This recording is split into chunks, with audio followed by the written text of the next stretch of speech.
자, 우리 그 자리 다 일어나셔서 오늘 하나님이 나에게 주시는 본문 말씀 같이 읽도록 하겠습니다. 로마서 15장 1절에서 6절 말씀인데 교독하도록 하겠습니다. 제가 1절 먼저 읽겠습니다. 믿음이 강한 우리는 마땅히 믿음이 약한 자의 약점을 담당하고 자기를 기쁘게 하지 아니할 것이라. 우리 각 사람이 이웃을 기쁘게 하되 선을 이루고 덕을 세우도록 할지니라. 그리스도께서는 자기를 기쁘게 하지 아니하셨나니 기록된 바 주를 비방하는 자들의 비방이 내게 미쳤나이다 함과 같으니라. 무엇이든지 전에 기록된 바는 우리의 교훈을 위하여 기록된 것이니 우리로 하여금 인내로 또는 성경의 위로로 소망을 가지게 함이니라. 이제 인내와 위로의 하나님이 너희로 그리스도 예수를 본받아 서로 뜻이 같게 하여 주사, 다 같이요. 한 마음과 한 입으로 하나님 곧 우리 주 예수 그리스도의 아버지께 영광을 돌리게 하려 하노라. 아멘. 하나님이 나에게 주시는 하나님의 말씀입니다. 자리에 앉으십시오. 우리가 너무도 잘 아는 로마서 1장 17절, 복음에는 하나님의 의가 나타나서 믿음으로 믿음에 이르게 하나니 기록된 바 의인은 믿음으로 말미암아 살리라 함과 같으니라. 하박국 2장 4절을 인용했는데 복음에는 하나님의 의가 나타났다. 하나님의 의의 수준이 나타났다. 다시 말하면 복음 equal to 하나님의 수준이라는 거예요. 이것은 믿음으로 하나님의 수준에 이르게 한다는 겁니다. 그런데 이 복음이 하나님의 의의 수준인데 하나님의 의의 수준은 완전입니다. 완전은 추상적인 단어 아니겠어요? 그러니까는 완전이지 잘 모르잖아요. 제가 늘 말씀드렸듯이 이 완전이라는 것이 그냥 완전하다는 걸 잘 모르기 때문에 그게 감이 없기 때문에 하나님은 수치를 우리에게 주십니다. 수치를 주셔서 감을 좀 찾게 해요. 그게 뭐냐? 복음 하나님의 완전한 수준은 613가지 율법을 지키면 하나님의 완전한 수준에 이르게 된다. 율법 613가지를 다 지키면 하나님의 수준에 이르게 된다. 여러분 그렇게 생각하면 율법 613가지 어떻게 다 지켜요? 그러니까 우리의 마음은 하나님의 수준 엄청나게 어렵겠다. 어렵겠다가 아니라 불가능하구나. 산상수훈에서 마태복음 5장에서 6장 7장 보면은 이 율법 재해석하는데 나만 하지를 않습니다. 우리가 눈이 범죄하면 눈 뽑아버립니다. 오른팔 하면 오른팔 잘라버립니다. 벌써 우리 여성 동무들 여보 하면 눈 쫙 레이저 쏘았다 바로 뽑힙니다. 바로 뽑힙니다. 이게요. 그러니까 벌써 6개, 7개 지키려 하면 우리 몸은 나만 할 게 없어요. 613가지를 어떻게 다 지켜요? 못 지켜요. 그러니까 이거 안 되고 불가능하구나. 하나님의 수준에 이르는 것은 불가능하구나. 그런데 불가능한 건데 복음이 그걸 가능케 하구나. 이걸 이제 우리가 수치적으로 좀 와닿을 수 있고요. 그 다음에 구원은 공짜로 준다. 우리에게 공짜로 준다 그래요. 그 공짜로 주는 건 공짜로 받았습니다. 예수 믿으면서 구원받았습니다. 이게 감이 잘 안 와요. 그래서 하나님이 수치로 우리에게 이 구원의 가치를 우리에게 주셨는데 그것이 1만 달란트예요. 1만 달란트. 이것은 어느 정도의 가치냐? 바로 드러납니다. 1데나리온은 하루 품삯입니다. 100불 정도예요. 100불 정도. 그런데 1달란트는 6,000데나리온입니다. 6,001을 벌어야 합니다. 1만 달란트는 16만 4천 년을 벌어야 합니다. 16만 4천 년을 불가능하죠? 불가능합니다. 그런데 와닿죠? 160만 년 이러면 또 감이 없어요. 근데 하나님이 와닿는 숫자를 딱 해놨다. 그래서 16,000년 이라면 약간 또 만만해 보여. 근데 16만 년 이러면요. 이거 불가능하구나, 이거. 그래서 구원의 가치도 프라이슬리스, 값을 매길 수 없는데 하나님은 우리에게 수치로 딱 우리가 구원받기 어렵다. 구원 엄청난 가치구나. 이 하나님의 완전한 의의 수준과 최고의 가치인 구원을 로마서 5장에서는 이렇게 합니다. 우리가 아직 죄인 되었을 때, 원수 되었을 때, 하나님과 원수 되었을 때, 그리고 우리가 굉장히 연약할 때 하나님이 우리에게 값 없이 선물로 주셨다.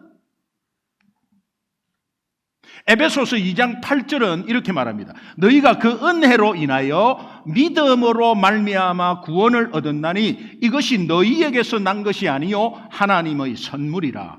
행위에서 난 것이 아니니, 아무리 착한 일 많이 하고 아무리 행위에서 나온 것이 아니니 너희는 자랑치 못하게 함이라. 아무런 자격이 없고 구원받을 아무런 자격이 없고 가치 없는 우리 인생에 하나님이 친히 찾아오셔서 우리에게 구원의 선물을 주신 것은 전적인 하나님의 은혜입니다. 예수를 핍박했던 바울이 이 구원의 은혜를 깨닫고 나서 고린도전서 15장 10절에는 이렇게 고백합니다. 우리 다 아는 내용입니다. 나의 나된 것은 하나님의 은혜로 된 것이니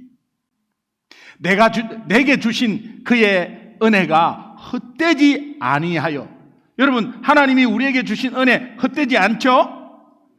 않죠? 아멘. Would you please 대답을 좀 해주세요. 헛되지 않죠? 아멘. 네, 헛되지 않습니다. 그렇기 때문에 우리가 열심히 봉사도 합니다. 그 은혜로. 그러니까 고린도후서 15장 10절에 이렇게 되어 있어요. 모든 사도보다 더 많이 수고하였으니, 바울이 받은 은혜가 너무 커갖고 모든 사도보다도 더 수고하였으니, 그런데 그 수고는 내가 아니요 오직 나와 함께 하신 하나님의 은혜로다. 아멘. 여러분, 은혜 많이 받았죠? 그 은혜 많이 받고 봉사 열심히 하죠? 그 봉사 열심히 하는 그 봉사는 여러분의 힘이 아니고 하나님의 은혜라. 그런데 봉사 열심히 하다가 그 열심히 하는데 은혜를 잊어버리면 왜 저 사람은 안 하지? 나는 이렇게 열심히 하는데 왜 저 사람은 안 하지? 서서히 판단하기 시작하고 비판하기 시작합니다. 은혜를 잊어버리면 이렇게 돼버려요. 왜? 내게 주신 은혜가 너무 크기 때문에 다른 성도보다도 더 많이 수고하였는데 그 수고한 것을 인정받고 싶고 그 수고한 것이 드러나고 싶고 내 의가 드러나고 싶고, 그런데 그게 아니다. 내가 아니다. 오직 나와 함께 하신 하나님의 은혜 때문에 내가 열심히 하는 거다. 맞습니까? 아멘. 개척하고 3년까지 우리 교회 12년 됐습니다. 개척하고 3년까지 누구보다도 열심히 하다 보니까 하나님이 저에게 주신 은혜가 다른 사람보다 너무 컸어요. 그러니까 열심히 했어요. 근데 열심히 하다가 은혜를 잊어버리니까 왜 안 따라오지? 아니, 저 사람은 따라올 정도의 수준인데 왜 안 따라오지? 나는 담임 목사는 이렇게 열심히 하는데 왜 안 따라오지? 요게 문제였어요. 요게 나를 죽이는 겁니다. 요게 교회를 망가뜨리는 거예요. 그러나 그것이 내가 아니요 오직 나와 함께 하신 하나님의 은혜이기 때문에 내가 성도들보다도 더 열심히 할 수 있었고, 다른 성도보다도 내가 더 봉사를 2개, 3개 더 할 수 있었고, 내가 순장으로서, 부순장으로서, 리더로서 더 할 수 있었던 것은 잘나서 자격이 있어서가 아니고 하나님의 은혜가 컸기 때문에 그런 거다. 그거를 잊어버리면 안 된다 이 말이에요. 저는 잊어버렸다가 갑자기 정신 차렸어요. 은혜를 모르고 열심히 하는 분들이 위험해요. 처음부터 열심히 할 때 은혜로 했습니다. 그런데요, 나중에 처음에 은혜로 할 때 전도 열심히 했어요. 그 전도 열심히 하다가 그게 자기 열심으로 변하는 순간 저 사람은 왜 전도를 안 하지? 이렇게 되는 거예요. 은혜로 아침에 정말 새벽에 와서 새벽 기도 막 은혜로 했어요. 근데 은혜로 하다가 자기 열심으로 새벽 기도가 변하는 순간 왜 그 사람은 새벽 기도 안 나오지? 안 나오는 이유가 있습니다. 다 늦잠 잤기 때문에 그래요. 그거는 다 이해를 하셔야 돼요. 그렇다면 이 은혜를 입은 저와 여러분은 이제는 나 자신을 위해서 살면 안 돼요. 나 자신을 위해서 사는 것이 아니라 주를 위하여 살아야 한다는 것입니다. 아멘. 주를 위하여, 하나님을 위하여, 보이지 않는 하나님을 위해서 어떻게 살죠? 그것은 보이는 이웃을 위해서 살아야 한다. 내가 가진 재물, 내가 가진 시간, 내가 가진 재능, 건강, 이 모든 것이 나를 위해서 있는 것이 아니고 이것이 은혜인 거로 그것들을 모두 하나님으로부터 받았다는 확신과 함께 이웃을 위해서 사용하는 은혜가 있기를 주님의 이름으로 축원합니다. 아멘. 그렇다면 이제는 내가 가진 모든 것을 나를 위해서 사용하는 것이 아니라 주를 위해서 마음껏 사용하는 남은 인생 되기를 주님의 이름으로 축원합니다. 아멘. 이런 맥락에서 본문 로마서 15장 1절 우리에게 강하게 말씀하는데 한번 함께 읽겠습니다. 천천히 시작. 믿음이 강한 우리는 마땅히 믿음이 약한 자의 약점을 담당하고 자기를 기쁘게 하지 아니할 것이라. 믿음이 강한 우리는 마땅히 믿음이 약한 자의 약점을 담당하고, 여기서 담당하다, 바스타조라는 원어인데 이것은 짐을 지다 이런 뜻입니다. 근데 깊숙한 뜻을 들어가면 임신 중에 있는 어미가 아이를 몸에 지닌다 이런 뜻이에요.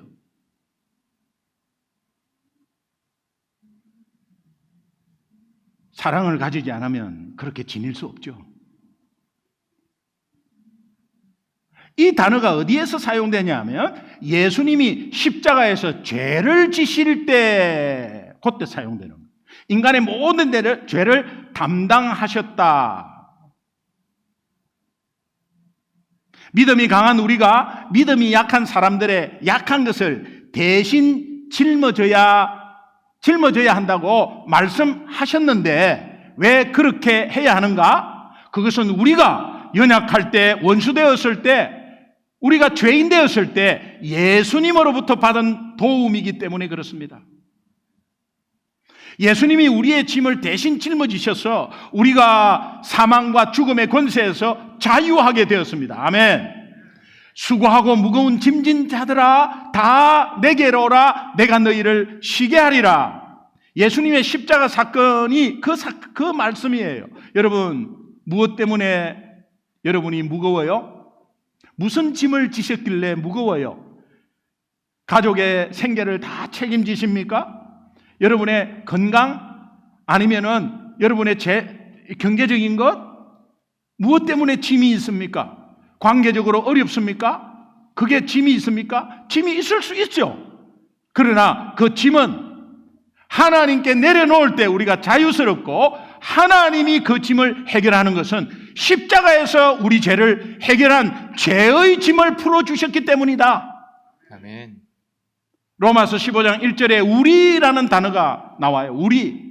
우리라고 하는 이 표현은 단지 몇 사람만이 아닌 나를 포함해서 교회 공동체 모두가 약한 것에 대해서 서로가 짐을 지고 서로가 대신 짊어져야 한다는 것이에요. 연약함에 대해서 비판하지 마세요. 연약함에 대해서 판단하지 마세요. 본문과 같은 담당하다는 이 의미의 바스타조 단어를 사용하고 있는 갈라디아서 6장 2절이 있는데 한번 여기 비밀이 있습니다. 예, 여러분 함께 같이 한번 읽어보시면 좋겠습니다. 갈라디아서 6장 2절 시작. 너희가 짐을 서로 지라 그리하여 그리스도의 법을 성취하라. 너희가 서로 짐을 지면 그리스도의 법이 성취된대. 그리스도의 법은 뭡니까? 서로 사랑하라는 거예요. 그래서 짐을 나누면 서로 사랑하는 법을 이루는 거예요. 이것이 하나님의 뜻을 이루는 굉장한 중요한 열쇠다. 바스티조를 하면 서로 사랑하라는 계명이 성취된다. 이것이 곧 영혼을 살리고 회복시키는 하나님의 뜻이다. 여러분 따라합시다. 서로 사랑은 영혼 사랑, 영혼 사랑, 영혼 구원. 영혼 구원. 그래서 뭔가 저 사람 입장에 있어서 내가 좀 낮아지고 저 사람 입장에 있어서 내가 조금 변화되고 또 내가 또 저 사람의 입장을 돌아서 생각하는 것은 그 영혼 구원하려고. 구제를 해야 된다. 구제는 영혼 구원하려고. 구제가 중요한 것이 아니라 구제는 통일교도 엄청나게 해요. 이단들도 엄청나게 해요. 이단이 신천지에서 여기 오렌지 카운티 이그젝티브 거기에 5만 불, 50만 불 이렇게 내가지고 사진 찍고 큰 체크 앞에서 사진 찍고. 이단들은 그렇게 막 해요. 구제 많이 해요. 근데 구제의 목적이 뭐냐 말이에요. 사도 바울은 고린도전서 9장 22절에 이렇게 고백합니다. 우리 천천히 함께 한번 읽겠습니다. 같이 시작. 약한 자들에게 내가 약한 자와 같이 된 것은 약한 자들을 얻고자 하며 내가 여러 사람에게 여러 모습이 된 것은 아무쪼록 몇 사람이라도 구원하고자 함이니. 그러므로 그리스도의 법 새 계명 서로 사랑하라는 이 서로 사랑은 예수님이 약한 자들의 죄의 짐을 대신 지시고 십자가에서 자기를 희생하신 하나님의 사랑, 곧 영혼 사랑이 기준이 되어야 된다. 여러분 힘으로는 안 돼요. 예수님은 영혼 사랑으로 자기를 기쁘게 하지 않고 이웃을 기쁘게 하여 덕을 세웠습니다. 이렇듯 기독교의 핵심은 이웃을 살리고 회복시키는 영혼 사랑, 영혼 구원을 강조하고 있습니다. 누가복음 제가 말씀 지난번에 드렸나요? 누가복음 10장에 나오는 강도 만난 이웃. 제사장이 지나가다가 강도 만나갖고 쓰러진 저 사람을 보면서 그냥 가버렸어. 레위 청년이 지나가다가 제사장 강도 만나갖고 터져가지고 완전히 녹초되어 있는 저 사람을 보면서 그냥 지나가 버렸어. 근데 선한 사마리아인은 지나가다가 가서 도와주고 재워주고 입혀줬어요. 뭐가 차이가 나요? 그러면서 그 영혼이 구원받는 역사를 보고 있습니다.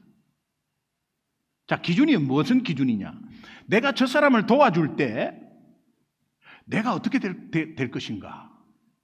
내 위주로 그렇게 생각하면 못 도와줍니다. 교통사고 나서 지금 차가 박살나가지고 저 안에 사람이 있습니다. 내가 가서 도와주면 경찰이 증거로 코트에 좀 나와주세요. 일을 하세요. 귀찮잖아요. 바쁜데. 그러면 괜히 코끼잖아. 그러면 내가 괜히 가서 도와주면 내가 어떻게, 안 되지. 가버려요. 선한 사마리아인은 내가 저 사람을 도와줄 때 내가 어떻게 되지라고 생각하지 않았어요? 내가 저 사람을 도와줄 때 저 사람이 어떻게 되지? 저 사람 사는 겁니다. 내가 가서 도와주면 사는 거예요.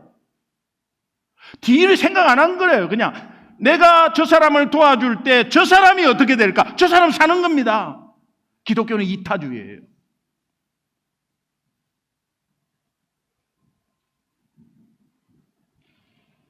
이게 하나님의 생각입니다.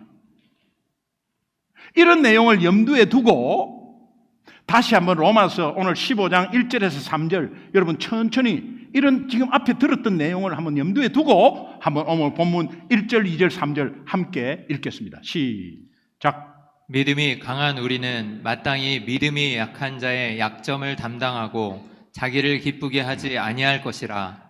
우리 각 사람이 이웃을 기쁘게 하되 선을 이루고 덕을 세우도록 할지니라. 그리스도께서도 자기를 기쁘게 하지 아니하셨나니 기록된 바 주를 비방하는 자들의 비방이 내게 미쳤나이다 함과 같으니라. 아멘, 아멘.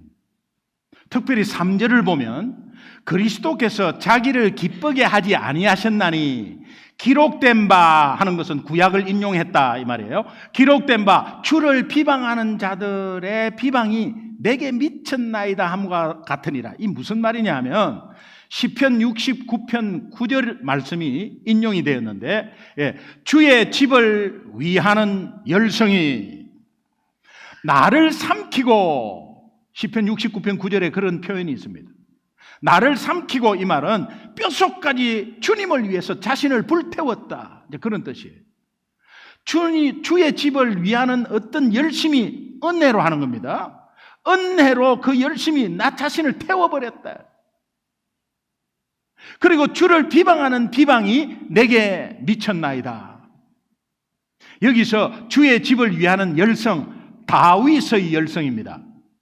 다윗의 열성은 성전을 위한 열성을 말하는데, 언약궤를 예루살렘에 안치한 열성, 성전 건축을 위해서 성심성의껏 재료를 수입한 열성, 성전 건축과 관련해서 솔로몬에게 아주 유언을 남기면서 간절히 성전 건축에 대해서 이야기한 열성, 하나님의 백성 곧 언약 공동체를 성결하게 지키려는 열성이었습니다.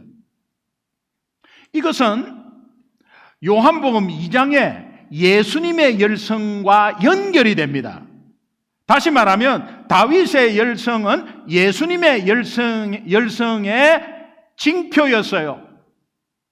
예수님의 열성이, 예수님은 성전에 가보니까 성전에 장사치가 벌어져서, 장사판이, 성전 안에 장사판이 벌어져서 대제사장은 의용 제사장이라 돈 주고 산 제사장, 그리고 자기가 돈을 10만 불 냈으면 10만 불 벌어갖고 다시 챙겨야 되니까 장사를 하는 거예요. 장사를 하는데 독점으로 전매청을 만들어가지고 아주 재물을 파는데 아무것도 아닌데, 재물이 만약에 10불이다 그러면 2,000불에 파는 겁니다. 이런 장사치가 벌어진 이 상황을 보면서 그 판을 예수님이 엎어버려요. 성전 청결 사건이라 그러는데, 이 성전 청결 사건에서 보여준 열성, 다윗의 열성과 동일하게 비유됩니다. 성전 청결 사건은 성전 안에 장사판이 완전히 장사판이 되어버린 것에 대해서 성전을 사랑하는 예수님의 열성을 느낄 수가 있습니다. 그래서 이 사건이 일어난 직후에 본문 로마서 15장 3절에서 인용한 시편 69편 9절이 다시 나옵니다. 요한복음 2장 17절 성전 청결 사건, 예수님의 성전 청결 사건이 있은 직후에 있는 말씀이에요. 요한복음 2장 17절 같이 읽습니다. 시작. 제자들이 성경 말씀에 주의 전을 사모하는 열심이 나를 삼키리라 한 것을 기억하더라. 성경 말씀에 시편 69편 9절에 같은 말씀이에요. 그러니까 시편 69편 9절을 로마서 15장 3절과 같이 인용한 요한복음 2장 17절을 근거해서 우리는 로마서 15장 3절 앞에 그리스도께서 자기를 기쁘게 하지 아니하셨나니 라는 의미를 알 수가 있습니다. 예수님은 종교 지도자들로부터 거센 비방을 받을 것을 이미 예측했습니다. 알았으면서도 주의 집을 위하는 열성으로 성전 청결 사건을 일으켰습니다. 이것은 성전의 주인이신 예수님이 영혼 구원을 위해서는 어떠한 핍박도 감수하겠다, 성전 청결 사건으로 그 예수님의 열성이 드러나 버렸어요. 그러나 예수님은 그거 사건으로 칭찬받은 거 하나도 없습니다. 온전히 엄청난 핍박을 받은, 예수님이 기뻐하지 않는 사건이었어요. 스스로 예수님은 성전을 청결하게 하신 후에 내가 이 성전을 허물고 3일 만에 다시 짓겠다 선포합니다. 그때 바리새인들이, 야, 헤롯 대왕이 46년 성전을 지었는데 네가 3일 만에 어떻게 짓는다는 것이냐? 이것은 십자가의 죽음과 부활을 몰랐습니다. 이것은 예수님이 십자가의 죽음과 부활을 말씀하신 것을 몰랐어요. 예수님의 몸이 곧 성전이고 예수님의 성전이 주인이심을 선포하는 것인데 알 리가 있나? 예수님은 이 선포를 말로만 하지 않고 몸소 십자가에서 실천해 주심으로 우리를 구원의 길로 완전히 인도하셨습니다. 할렐루야. 이것이 하나님이 우리에게 행하신 열성이며 그 열성이 영혼 사랑, 영혼 구원이었습니다. 내가 너희를 사랑한 것처럼 너희도 이웃을 사랑하라. 그러므로 이 사실을 깨달은 바울은 이렇게 고백합니다. 고린도후서 5장 15절에 보면 그가 모든 사람을 대신해서 죽으심은 살아있는 자들로 하여금 다시는 그들 자신을 위해서 살지 않고 오직 그들을 대신하여 죽었다가 다시 살아나신 이 예수님을 위해서, 주를 위해서 살게 하려 함이라. 아멘. 이 은혜를 입은 자가 실천할 것이 두 가지가 있어요. 그것은 첫 번째, 이제 서로 비판하지 말고 옆에 사람 걸림돌 되지 않게 하세요. 50보 100보입니다. 비판하지 마세요. 잘난 거 하나도 없어요. 판단하지 마세요. 그리고 괜히 여러분이 걸림돌 되지 마세요. 디딤돌이 돼야지 왜 걸림돌이 됩니까? 로마서 14장 13절에 그런데 우리가 다시는 서로 비판하지 말고 도리어 부딪힐 것이나 거칠 것을 형제 앞에 두지 않도록 조심해라. 두 번째 실천사항, 다시는 종의 멍에를 매지 말아야 합니다. 갈라디아서 5장 1절은 이렇게 말합니다. 그리스도께서 우리를 자유롭게 하려고 자유를 주셨으니 그러므로 자유를 준 우리는 굳건하게 서서 다시는 종의 멍에를 매지 말라. 종의 멍에, 사탄의 종에, 죄의 종에, 염려의 종에, 두려움의 종에, 죽음의 종에 매이지 마라. 왜? 예수님이 십자가에서 이렇게 말씀하셨습니다. 테텔레스타이, 다 이루었다. 여러분이 염려하고 걱정하고 두려워해야 될 일이 어떤 일이냐? 예수님이 십자가에서 다 이루었다 하지 않고 십자가에 돌아가실 때 한숨 팍 내쉬면서 아쉽다 이렇게 했을 때는 여러분이 엄청나게 염려하고 두려워하고 막 해야 돼. 다 이루었다. 네 죄의 염려, 벌의 염려, 두려움, 죽음의 염려, 사망의 염려, 악한 사탄의 어떤 염려, 이런 거 내가 다 감당했다. 우리가 왜 비판하지 말고 걸림돌이 되지 않게 주의하고 다시는 종의 멍에를 매지 말아야 하는가? 4절에 그 이유가 나오는데 로마서 15장 4절 함께 읽겠습니다. 같이 시작. 이 전에 기록된 바는 우리의 교훈을 위하여 기록된 것이니 우리로 하여금 인내로 또는 성경의 위로로 소망을 가지게 함이니라. 무엇이든지 전에 기록된 바 구약 성경이에요. 구약 성경에 우리의 교훈을 위해서 기록됐다고. 우리로 하여금 인내 또는 성경의 그 위로로 받았기 때문에 우리가 소망을 가지는 거거든요. 4절에서 전에 기록된 바 구약 성경의 역할을 언급하면서 성경은 우리에게 교훈을 주고 그 교훈의 말씀이 주는 인내와 위로가 분명히 있었습니다. 구약 성경에 준 인내와 위로가 이제는 예수 그리스도의 삶의 실천을 통해서 공생의 3년 반을 통해서 예수님이 누군가를 알았습니다. 그리고 우리에게 다시 인내와 위로가 주어지는데 우리도 예수님의 습관을 따라 살 수 있다는 것을 소망을 갖게 된 것입니다.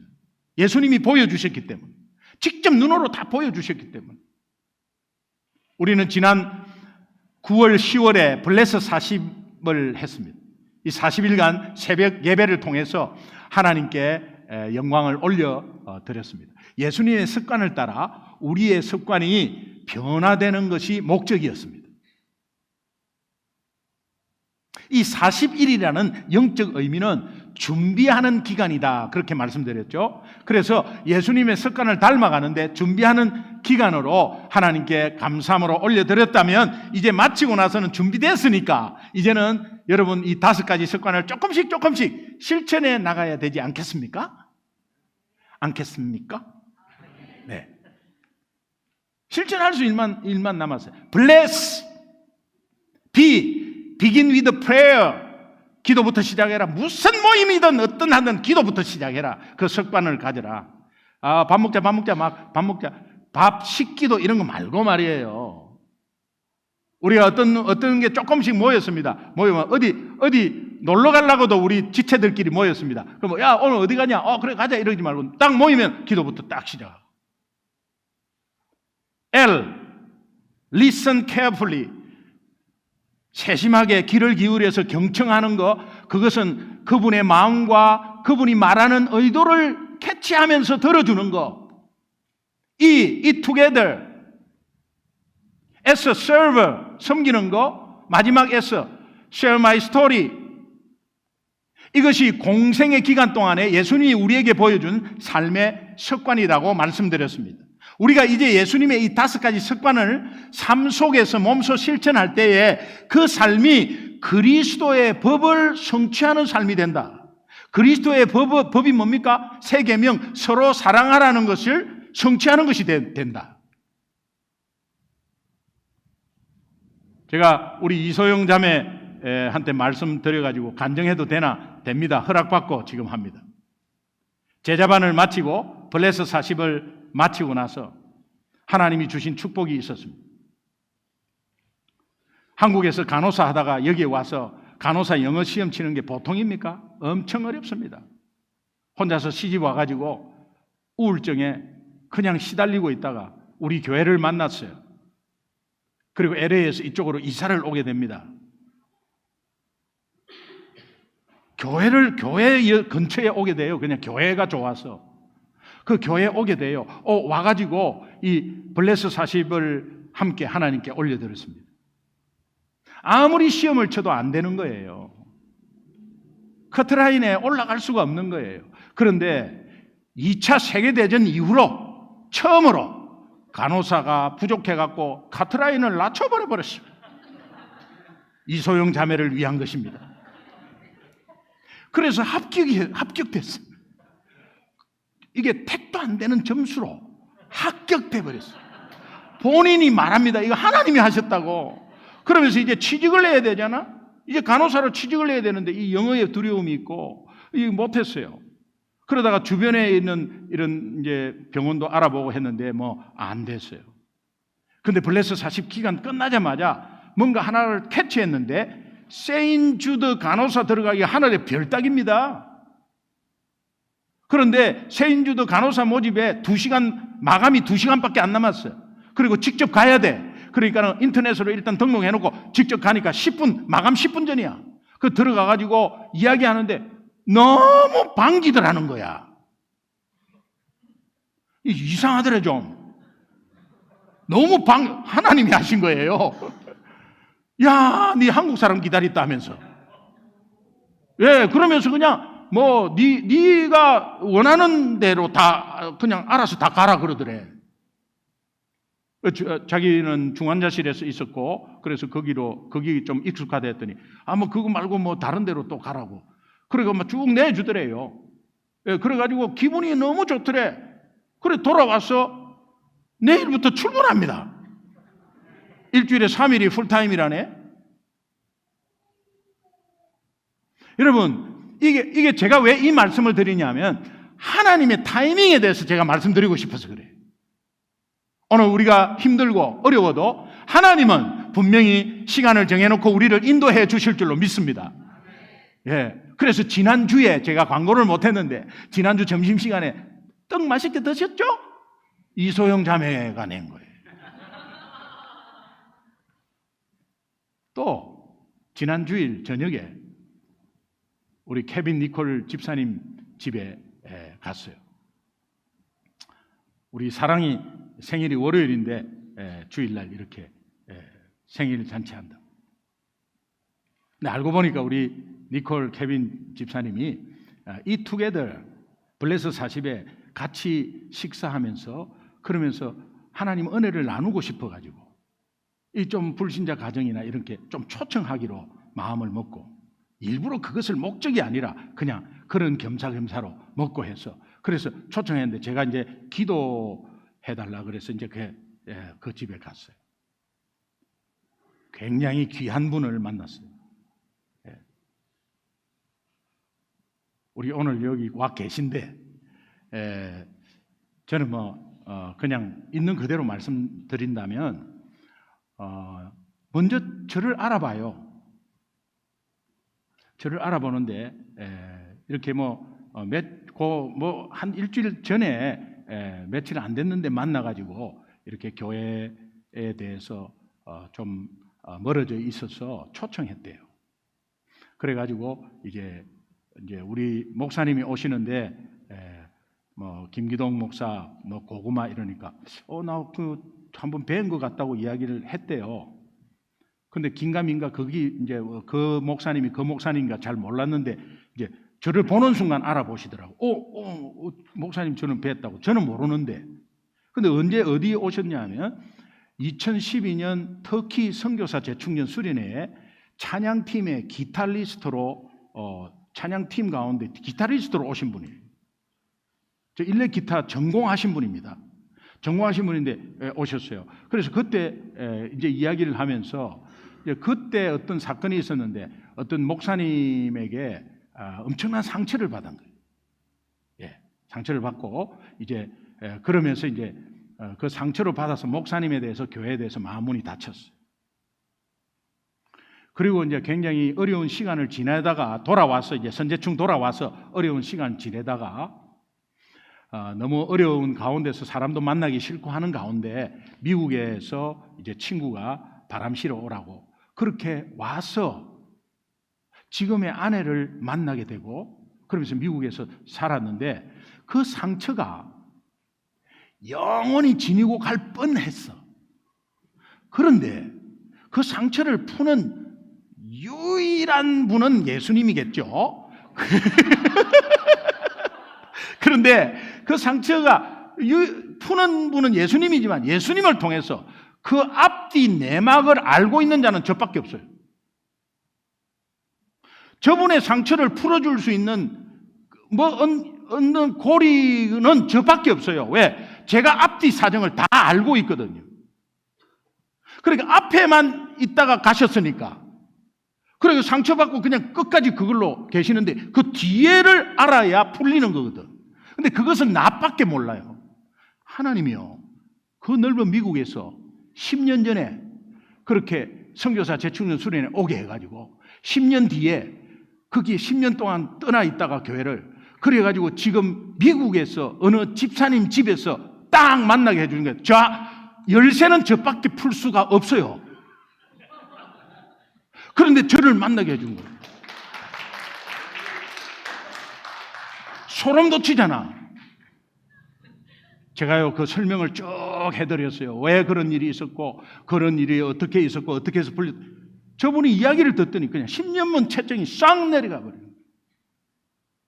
그래서 치유가 돼버렸어요 그날. 네, 할렐루야. 네, 제가 왜 이 말씀을 드리냐면 하나님의 타이밍에 대해서 말씀드리고 싶어서 그래요. 여러분 어떤 문제에서 걸려 있습니까? 하나님이 하십니다. 그러나 사람을 통해서 하겠죠. 그런데 분명한 것은 하나님이 하십니다. 그래서 이 투게더의 실천을 보여주시고 그 속에서 참으로 이런 역사가 벌어진 것에 얼마나 감사한지 모르겠어요. 그 회복되니까 오늘 우리 저 LA에서도 이렇게 예배를 나오셨잖아요. 네, 계속 나올 줄 믿습니다. 너무 귀한 분이야 사실은. 너무 깨끗한 분이야. 너무 깨끗하고 순수하니까 거기에 상처가 금방 오는 거예요. 그런데 그 상처의 원인이 어디에 있었고 하는 것을 다 풀었습니다.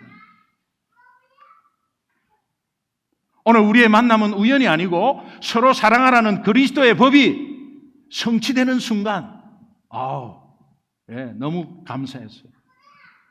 로마서 15장 5절은 이제 인내와 위로의 하나님이 너희로 그리스도 예수를 본받아 서로 뜻이 같게 하여 주사. 서로 뜻이 같게 하여 주사. 이 말은 같은 생각을 품게 하여. 이 표현은 로봇처럼 일률적으로 똑같은 생각을 하라 그런 뜻이 아니에요. 예수 그리스도의 마음과 그분의 법, 그리스도께서 행동하시고 생각하셨던 그 사고방식에 집중하라 그런 의미예요. 그렇다면 내 앞에 무슨 일이 일어나든 어떤 상황이 되든 예수님이라면 어떻게 하셨을까? 이것을 생각하고 실제 내 삶의 생활에 대입해서 적용해 보는 것입니다. 아멘. 결론적인 말씀, 빌립보서 2장 5절에서 8절 말씀, 이거 한번 도입해 봤는데 함께 한번 읽어보시죠. 예, 같이 빌립보서 2장 5절부터 시작. 너희 안에 이 마음을 품으라. 곧 그리스도 예수의 마음이니 그는 근본 하나님의 본체시나 하나님과 동등됨을 취할 것으로 여기지 아니하시고 오히려 자기를 비워 종의 형체를 가지사 사람들과 같이 되셨고 사람의 모양으로 나타나사 자기를 낮추시고 죽기까지 복종하셨으니 곧 십자가에 죽으심이라. 아멘. 5절에서 그리스도 예수의 마음, 예수님이 이 땅에 성육신 하셔서 하나님으로서의 특권이나 지위, 그 어떤 유익을 구하지 아니하시고 자기를 비워서 십자가에 죽기까지 복종하셨던 마음, 예수 그리스도의 마음이에요. 또한 이 예수의 마음은 다른 사람들을 위해서 죽기까지 복종하셔서 다른 사람들을 살리고 회복시킨 그 섬김, 우리가 본받아야 되고 자기를 희생하신 그 마음, 그 실천한 행동을 다 포함해 그리스도의 마음이. 우리 안에 이 마음을 품는 것이 본문에서 말씀한 연약한 자를 품고 돕는 문제를 해결하는 결정적인 열쇠가 되는 거예요. 하나된 공동체, 예수 공동체의 두드러진 특징, 6절에 나오는 한 마음. 이 한 마음이라는 표현이 로마서에 처음 등장하지만은 사도행전 1장, 2장, 4장에 보면 초대교회가 연합할 때 나타나는 바로 그리스도의 마음, 한 마음이에요. 빌립보서 2장 5절에서 말씀하시는 그 그리스도 예수의 마음, 곧 하나님 아버지의 마음이에요. 하나님 아버지의 마음은 두 가지예요. 첫 번째, 잃어버린 영혼에 대한 간절한 마음이에요. 잃어버린 영혼에 대한 간절한 마음. 누가복음 15장 4절에 너희 중에 어떤 사람이 양 100마리가 있는데 그 중에 하나를 잃으면 99마리를 들에 두고 그 잃은 것을 찾아내기까지 찾아다니지 아니하겠느냐. 두 번째 마음, 잃어버린 영혼을 찾았을 때 너무 기뻐하시는 하나님의 마음. 누가복음 15장 7절에 보면은 내가 너희에게 이르노니 이와 같이 죄인 한 사람이 회개해서 하나님 앞으로 돌아오면 하늘에서는 회개할 것 없는 의인 99으로 인하여 기뻐하는 것보다 더하니라. 잃어버렸다가 다시 돌아왔을 때 얼마나 기뻐요.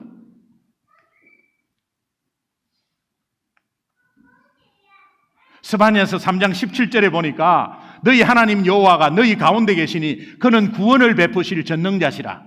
그가 너로 인하여 기쁨을 이기지 못하며 너로 인하여 여러분 한 영혼이 돌아왔을 때 같이 임발부했을 때 그 사람들을 인해서 하나님이 기쁨을 이기지 못한데 기쁨을 이기지 못하면 춤추는 거죠.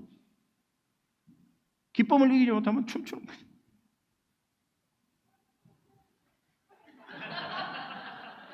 춤추는 거죠.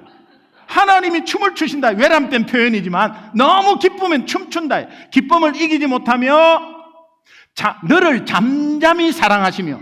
여러분, 잠잠히 사랑한다는 표현은 산모가 아이를 낳았을 때 아기가 첫 번째로 젖을 빨고 그 아이를 품고 눈물 흘리면서 보는 눈, 잠잠히 사랑하는 눈. 너로 말미암아 즐거이 부르며 기뻐하시리라. 하나님이 우리 때문에 기뻐하신데 하나님 주머니 풀리는 거죠. 잃어버린 영혼 주품으로 돌아왔을 때 너무 기뻐서 춤을 추시는 그 하나님, 그 마음을 공유해야 된다. 저는요, 이 예수 믿는다는 것이 하나님 아버지의 마음을 공유하면서 이 그분의 말과 행동을 따라 동참하는 데까지 그걸 말해요. 이 하나님의 마음이 6절에 말하는 한 마음이에요. 한 마음. 이 한 마음을 가진 예수 공동체는 한 입으로 예수님을 증거하면서 하나님의 뜻을 이루어 나가는데 귀하게 쓰임 받을 수 있습니다. 하나님 아버지의 마음, 아이 잃어버린 부모의 마음 똑같다.